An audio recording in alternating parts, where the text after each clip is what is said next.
সৰ্বপ্ৰথমে দুআষাৰ কৈ ভিডিঅ'টো আৰম্ভ কৰিব বিচাৰিছোঁ। সকলো অভিভাৱকৰে এটা চিন্তা, ল'ৰা ছোৱালী কিদৰে ডাঙৰ হ'ব। ডাঙৰ হোৱা মানে সঁচা অৰ্থত মানুহ জীৱন যুদ্ধত জয়ী হৈ স্বাৱলম্বী হোৱাৰ লগতে সমাজত বিশিষ্ট স্থান ৰাখি থৈ যোৱা। চৰম প্ৰতিকূলতাৰ মাজতো কিদৰে বহু মানুহ ডাঙৰ হৈছে এইবোৰ কথা জানি অনুপ্ৰেৰণা লাভ কৰাৰ বাবে মহাভাৰত, ৰামায়ণ, ভাগৱত আদিৰ কথা পিতৃ মাতৃয়ে ক'ব বা পঢ়িব দিব। কণমানিসকলক সৰুৰ পৰাই স্কুলীয়া শিক্ষাৰ লগতে আধ্যাত্মিক শিক্ষা সংযোগ কৰিব। আধ্যাত্মিক জ্ঞান পোৱাৰ লগে লগে সতি সন্তান কেতিয়াও বিপথে পৰিচালিত নহয়।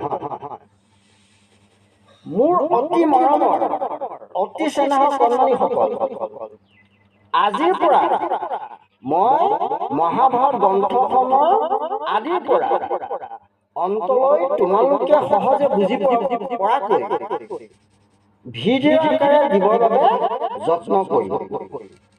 লগতে প্ৰশ্নও সুধিম, উত্তৰ কমেণ্ট বক্সত জনাবা। আজিৰ বিষয়ভাগ হ'ল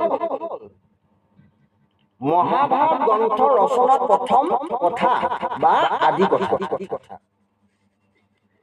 মহাভাৰত গ্ৰন্থখনি পৰাশমণিৰ পুত্ৰ নাম আছিল কৃষ্ণ। দ্বীপত জন্মগ্ৰহণ কৰাৰ বাবে তেওঁ মহামুনি কৃষ্ণ দ্ৰব্যপৰায়ণ হয়। সেই কৃষ্ণ দ্ৰব্যপৰায়ণে যথাসময়ত বেদ বিভাগ কৰিছিল। তাৰপিছত মানুহে তেওঁ ব্যাসদেৱ কৰিছিল। এইজন ব্যাসদেৱ বা বেদব্যাসে মহাভাৰত ৰচনা কৰে। মহাভাৰত আৰু 18 পুৰাণ ব্যাসদেৱৰ অতুলনীয় অৱদান। মহাভাৰত গ্ৰন্থখনি অকল ভাৰততে সীমাবদ্ধ হৈ থকা নাই, পৃথিৱীৰ প্ৰায় দেশতে বিৰাজমান। ব্যাসদেৱে 24,000 চুৰু কৰে মহাভাৰত গ্ৰন্থ ৰচনা কৰি ধৰ্ম কথা জগতত প্ৰচাৰ কৰিব বিচাৰিছিল। ইয়াৰ উপায় বিচাৰি জগতৰ সৃষ্টিকৰ্তা ব্ৰহ্মাক তপস্যা কৰিছিল। তপস্যাত সন্তুষ্ট হৈ ব্ৰহ্মা ব্যাসদেৱৰ সন্মুখত আবিৰ্ভাৱ হয়। সৃষ্টিকৰ্তা ব্ৰহ্মাক দেখি ব্যাসদেৱে শ্ৰীচৰণক সেৱা জনাই কয়, হে সৃষ্টিকৰ্তা, মই মনতে মহাভাৰত গ্ৰন্থখনি ৰচনা কৰিছো। মনতে ৰচনা কৰিলে জগতবাসীয়ে কেনেকৈ পাব? গতিকে সেইখন আখৰেৰে প্ৰকাশ কৰিব বিচাৰিছো। হে প্ৰভু, মোক কৃপা কৰি এটি উপায় দিলে নথৈ আনন্দিত হম।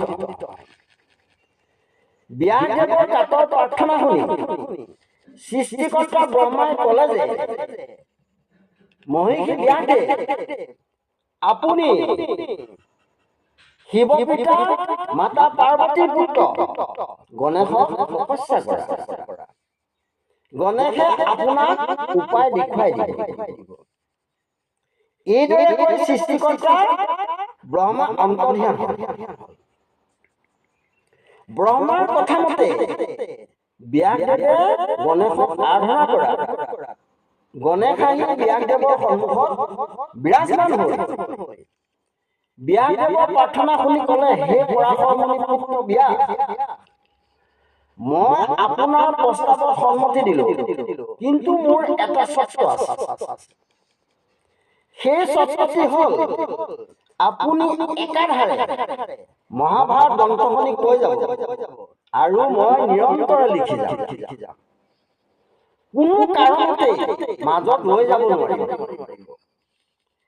লিখাৰ মাজত বাধা সৃষ্টি হ'লে লিখিব নোৱাৰি ব্যাসদেৱে গণেশক প্ৰতিশ্ৰুতি দিলে হে গণেশ বাবা আপুনি লিখি যাব মই একাধাৰে কৈ যাম ব্যাসদেৱে কৈ যাব গণেশে লিখি যাব মৰমৰ কণমানিসকল এই আছিল মহাভাৰতৰ ৰচনাৰ প্ৰথম কথা বা আদি কথা অহা খণ্ড মহাভাৰত আৰম্ভণি সন্দৰ্ভত কম মৰমৰ কণমানিসকল এই ভিডিঅ'টিৰ মাজত কেইটামান প্ৰশ্ন সুধিম তোমালোকক উত্তৰ ভাগ কমেন্ট বক্সত জনাবা প্ৰথম প্ৰশ্ন ভাগ হ'ল ব্যাসদেৱৰ পিতৃৰ নাম কি দ্বিতীয় প্ৰশ্ন ভাগ হ'ল ব্যাসদেৱৰ প্ৰথম নাম কি তৃতীয় প্ৰশ্ন ভাগ হ'ল মহাভাৰত গ্ৰন্থখনি লিখাত সহায় কৰা দেৱতাজনৰ নাম কি চতুৰ্থ প্ৰশ্ন ব্যাসদেৱক বেদব্যাস কিয় বোলে পঞ্চম প্ৰশ্ন মহাভাৰত গ্ৰন্থখনিৰ স্বৰূপৰ সংখ্যা কিমান এই আছিল প্ৰশ্নৰ কিতাপ আজিলৈ তোমালোকৰ ভৱিষ্যত উজ্জ্বল কামনা কৰি সামৰণি মাৰিছো অহা ভিডিঅ' পুনৰ লগ পাম